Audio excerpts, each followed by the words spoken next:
আজ ট্র্যাজেডি চলছে। ট্র্যাজেডি বলছে, ট্র্যাজেডি মানে অনেক অনেক অনাকাঙ্ক্ষিত দুর্ঘটনা অথবা ষড়যন্ত্রমূলক কোন আক্রমণ বা ধ্বংসাত্মক উপরে তার মানে সর্বোচ্চ ক্ষমতা দেখানো। আজকে যেটা ট্র্যাজেডি হয়েছে, কিছু সময় পরপরই আপনারা দেখতে পান, বুঝতে পারেন, মানুষের পাপ যখন বেড়ে যায়, মানুষের পাপে যখন পৃথিবীর হাওয়া বাতাস চালু হয়ে যায়, বেশি হয়ে যায়, মানুষ যখন নিজের বোনের থেকে জিনার চোখে দেখে, নিজের মেয়েকেও যখন চিনার চোখে দেখে, যখন যার চোখের মধ্যে খালি শুধু গুনাহের কোন স্বপ্ন আর গুনাহের আকাঙ্ক্ষা, তার জবানের মধ্যে যখন খালি শুধু গালমন্দ আর গালমন্দ, বিভিন্ন রকমের বকাবাদ্য তো অশ্লীলতা তো আছেই, আরো এই কথা এই মুখ থেকে জবান থেকে শুধু মিথ্যা কথা সয়লাভ হয়ে যায়। আকবারুল কাবাইরি আরবা, বৃহৎ গুনাহ যতগুলো আছে যার নাম হলো কবিরা গুনাহ। সেই কবিরা গুনার মধ্যে শ্রেষ্ঠ বড় বড় গুনাহ আছে, তার মধ্যে 4টা। অন্যতম এক নাম্বার হলো শিরিক। যখন বেশি বেশি হয় কি হয়? আরেকটু জোরে কথা বলেন। যখন শিরিক বেড়ে যায়,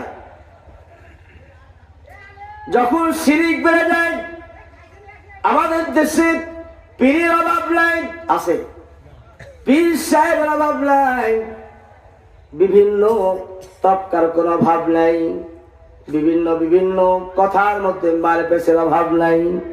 এই জন্য শিরিক সব চাইতে জুলুমদায়ক গুনাহ। ইন্না শিরকা লাযুলমুন আযীম। মহান স্রষ্টা কর্তা, তাকে অনুসরণ করা বাদ দিয়া তার সঙ্গে শরীক করা, শিরিক করা, আল্লাহর সাথে শিরিক করা, এটা সবচেয়ে জুলুমদায়ক অপরাধ, জুলুমদায়ক গুনাহ।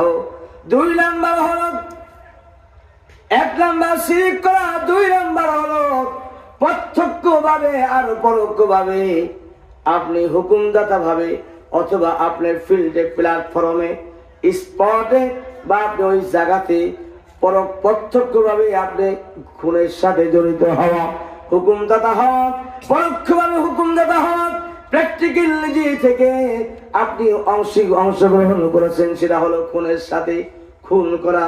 নাম্বার 2 গেল। নাম্বার 3, আমাদের দেশে আব্বা আম্মা বেঁচে আছে কিন্তু কুলাঙ্গার অবাধ্য সন্তান আমাদের দেশে আছে না নাই? এই কুলাঙ্গার সন্তান হওয়ার ভাইয়ের কথা শোনে না, বাবার কথা শোনে না, বাবাকে খেদমত করে না, মাকে খেদমত করে না। এই বাবা মায়ের অবাধ্য সন্তান এই সমাজে যখন বেড়ে যাবে, খুন খারাপি যখন বেড়ে যাবে, আমাদের বাংলাদেশে বেড়ে গেছে না কমে গেছে? আরেক ভাই একটু জোরে বললেন নাকি? আমাদের বাংলাদেশে খুন খারাপি, খুন, হত্যা, নির্যাতন, আইনে বেআইনি, কিছুদিন তো বিচারই ছিল না, হিসাব নিকাশ নাই। মানুষ মারলে আপনারা কোনো মামলা করার জন্য জেলখানায় গেলে মামলাও নেয় না, থানায় গেলে মামলাও নেয় না। হয়েছে কি হয় নাই? কথা বলেন নাকি? হয়েছে কি হয় নাই? তাহলে 3 নাম্বার খুনের সাথে জড়িত হওয়া, প্রত্যক্ষ পরোক্ষ ভাবে। 4 নাম্বার মিথ্যা সাক্ষী প্রদান করা আর মিথ্যা কথা বলা। যাদেরকে ফাঁসির কাস্তে ঝুলিয়ে নির্যাতন করে, নিষ্পেষিত করে, আজ হক হক মানুষগুলোকে, লাইবে রাসূলদেরকে যারা হত্যা করেছেন, ফাঁসির কাস্তে ঝুলে মেরেছেন, এমনি এমনি তো হয় না, মিথ্যা সাক্ষী ছাড়া কিন্তু তাদের কিন্তু হত্যা করতে পারে নাই, ফাঁসির কাস্তে ঝুলাতে পারে নাই।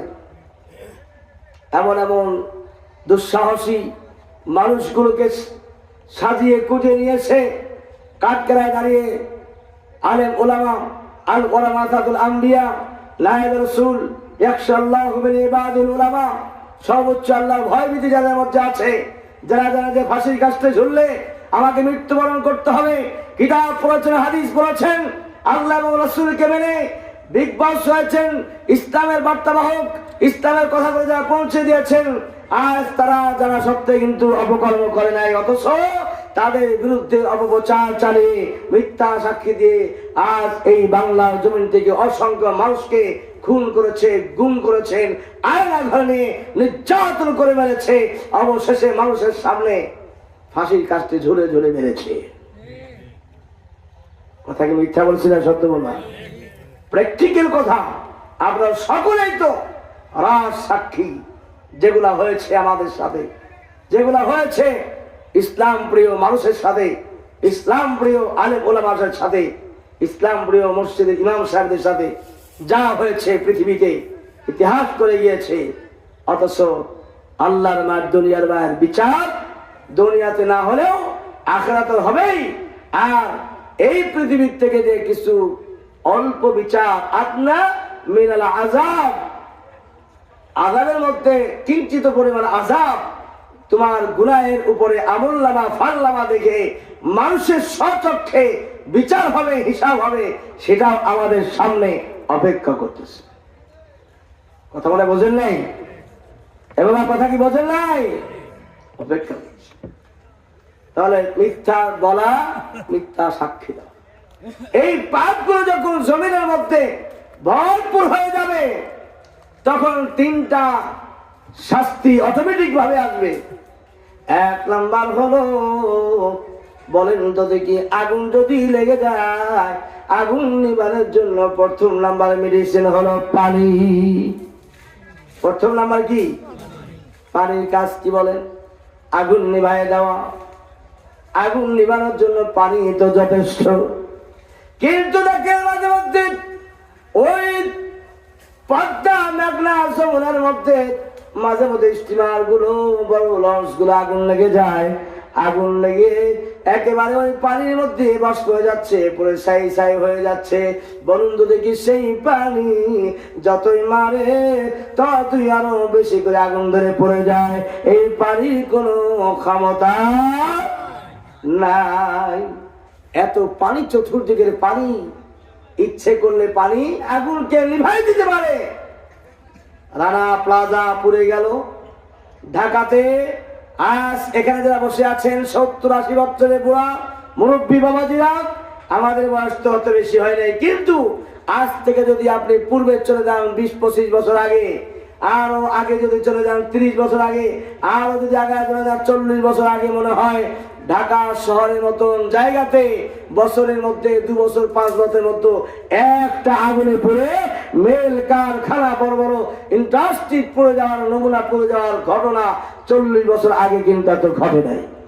যখন এই 4টি গুনার কারণে যখন পৃথিবীর হাওয়া বাতাস, আল্লাহ তাআলার পক্ষ থেকে যে হাওয়া বাতাস চলে, সেই হাওয়া বাতাসের মধ্যে যখন জিনার বাতাস ঢুকে যায়, মিথ্যা বাতাস ঢুকে যায়, সুদ খুশির বাতাস যখন ঢুকে যায়, এই জমিনের মধ্যে যখন মানুষের পাপ রাশির মধ্যে চোখটা যখন মায়ের দিকে যখন ডাকাত নজরে তাকায়, জিনার নজরে তাকায়, নিজের বোনটাকেও যখন আপনার জিনার নজরে তাকায়, আল্লাহ রাসূল বলছেন যে 3টা জিনিসকে তোমরা হেফাজত করো। 1 নম্বর হলো বদ নজরে, তোমার নজরটাকে কন্ট্রোল করো। 2 নম্বর বদ জবানি, তোমার জবানটাকে কন্ট্রোল করো। 3 নম্বর বদ গুমানি, তোমার ব্রেনটাকে কন্ট্রোল করো। খবরদার এই ব্রেন দ্বারা কোনো মানুষকে ক্ষতি করো না। 3টা আমল করলে তুমি নাজাত পেয়ে যাবে। আজকে এই অপকর্ম, জিনা, ব্যভিচার যখন বেড়ে যাবে তখন 3টা গজব হবে, 3টা বেশি বেশি ভাগ দেখা যাবে। 1 নম্বর আগুনে পড়ে মাঝে মধ্যেই সয়লাভ হবে। গত 2 দিন আগে তোমরা না শশীকলা আগুন লেগে গেছে। আগুন লেগে যত 17, 18, 20 বছরে যত আমল নামার ফাল নামা আছে সব পুরাই ছারখার করে দিল ফেরেশতা। কোন ফেরেশতা? আমাদের দেশে ফেরেশতা আছে না?